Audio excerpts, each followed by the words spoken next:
Dans cette nouvelle vidéo, nous allons voir comment préparer notre travail, notamment en réglant les niveaux, c'est-à-dire les hauteurs particulières dans notre projet, ainsi que en réalisant un quadrillage sur notre niveau 0, de manière à pouvoir réaliser nos murs plus rapidement par la suite.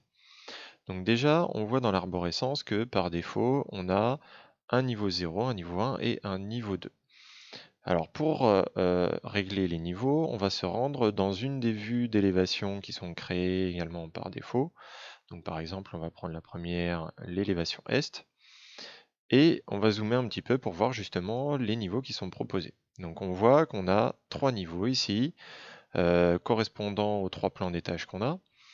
Et si on a besoin par exemple, dans notre cas, que d'un niveau 0 et d'un niveau 1, on peut très bien sélectionner le niveau 2 en cliquant dessus, et tout simplement le supprimer. On a une boîte de dialogue qui va nous prévenir justement que la vue du niveau 2, c'est-à-dire le plan du niveau 2, va être supprimé. On peut valider et on voit que dans notre vue, dans nos plans d'étage, le niveau 2 a également disparu. On peut très bien éventuellement recréer un niveau supplémentaire, hein. Là ici au niveau du ruban, on a la possibilité de rajouter un niveau dont on peut donner justement l'écart par rapport au niveau 1, et à ce moment-là on pourra recréer à nouveau un plan d'étage.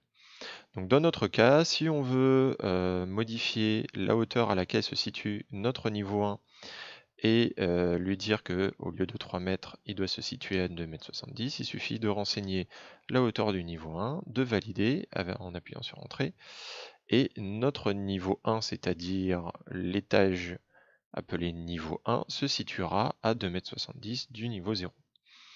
Et si on va dans les autres élévations, on pourra noter que de la même manière, le niveau 1 est bien à 2,70 m et notre niveau 2 n'existe plus.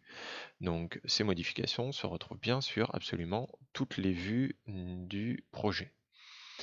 Donc maintenant, sur le niveau 0, je vais venir préparer le positionnement de mes murs en réalisant un quadrillage. Donc toujours dans les références ici, je vais venir positionner un quadrillage. Alors je vais zoomer un tout petit peu pour venir positionner. Et donc je vais simplement placer ma première ligne de quadrillage. Donc là par exemple ligne numéro 1. Et la deuxième, si par exemple je sais qu'elle doit être positionnée à 8,53 m, je peux taper au clavier 8,53 m et placer ma ligne de quadrillage numéro 2. Et ainsi de suite, je peux placer un certain nombre de lignes de quadrillage. Si je veux placer cette fois mes lignes verticales, donc je vais cliquer pour réaliser une autre ligne. Maintenant, je sais que cette ligne-là, je ne veux pas l'appeler numéro 3, mais je veux l'appeler par exemple A pour faire une distinction avec mes lignes horizontales. Je valide.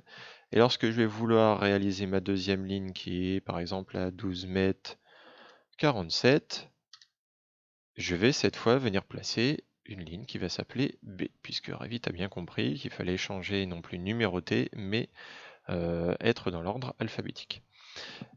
Ça va me permettre ensuite de venir coller mes murs à ce quadrillage.